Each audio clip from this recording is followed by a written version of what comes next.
কেন্দ্রীয় কমিটির সম্মেলনকে সামনে রেখে বিভিন্ন রাজ্যের বিভিন্ন শাখা সংগঠন তারা সম্মেলনে করে চলেছে এবং তারই মধ্যে গণতান্ত্রিক নারী সমিতির সম্মেলন চলছে।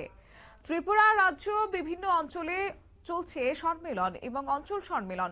রবিবার রামনগর অঞ্চল সম্মেলনকে সামনে রেখে যুদ্ধ বিরোধী মানববন্ধন সংগঠিত করে গণতান্ত্রিক নারী সমিতির রামনগর অঞ্চল কমিটি। যুদ্ধ নয়, শান্তি চায়, আমেরিকার দাদাগিরি বন্ধ করতে হবে, ভারতের বিদেশ নীতি পরিবর্তন করতে হবে সহ বিভিন্ন দাবিতে এই মানববন্ধন সংগঠিত করেন তারা। কেন্দ্রীয় কমিটির সম্মেলনকে সামনে রেখেই বিভিন্ন রাজ্যে বিভিন্ন শাখা সংগঠনের চলছে এই গণতান্ত্রিক নারী সমিতির সম্মেলন। কি রয়েছে বিস্তারিত শুনুন।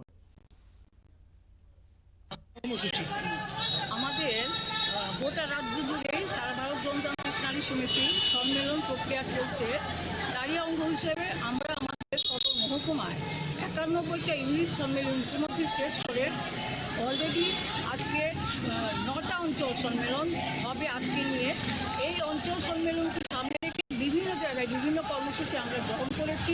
কোথাও গাছ লাগানো, কোথাও গাছ বিলি করা, কোথাও মানববন্ধন কর্মসূচি যুদ্ধের বিরুদ্ধে, কোথাও শিশুদের বসে আঁকো প্রতিযোগিতা, এই কর্মসূচিগুলো আমরা করছি। আমরা লক্ষ্য করছি এই কর্মসূচিগুলো করতে গিয়ে বিশাল সাড়া পাচ্ছি।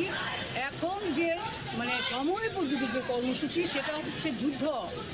আমাদের পৃথিবীতে একটা যুদ্ধের যে আবহাওয়া চলছে, কোথাও কোথাও মার্কিন সাম্রাজ্যবাদীরা করার চেষ্টা করছে।